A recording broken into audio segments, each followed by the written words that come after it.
ዮያ ሰላም ለእናንተ ይሁን። ዛሬ እንግዲህ እንተክላለን። ባለፈው ባሳየናችሁ ቪዲዮ በሰራነው ቪዲዮ አፈሩን ያዘጋጀነው ቦታውን ያዘጋጀነው። ዛሬ ደግሞ ወደ ተከላ ነው የምንገባው። ለተከላ ደግሞ ምን ያስፈልጋል? አትክልቶችን መውሰድ አለብን። ደንበኛ ያለኝ አትክልቶችን ወስድበት። ለዚህ አሁን መረጣዎችን እያደረግን ነው። እዚህ ውስጥ ብዙ አለው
ቻችን እንግዲህ የሆናችሁ ከቡና እስከ አበባ ተክለና ረጃጅሞቹ ከኋላ ረጃጅሞቹ ከፊት አድርገን ጨርሰናል።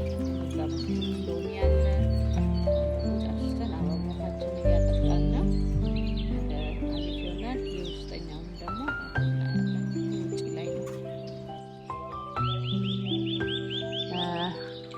ውስጥ እንደምታዩት ኦልሞስት የቅመም አትክልቶችን ተከል ነው። ትንሽ እየዛች መሀል ላይ ለልጆች ላይ ማረፊያችን አበባ ነገር አኑረናል። ስለዚህ እንደምታዩት እዚህ ጋር ሰላጣዎች ናቸው። ቃሪያ ማለት የፓሽን ፍሩት ነው። ፓሽን ፍሩት ወደ ላይ ሲገባ ያምራል። እግዚአብሔር ብሎ ደግሞ ካፈራ የሚወደድ ተክል ነው። እዚህ ጋር ስትሄዱ አጫጭር ጆሮች ናቸው ማፍራት የጀመሩትን የገዛ ነው።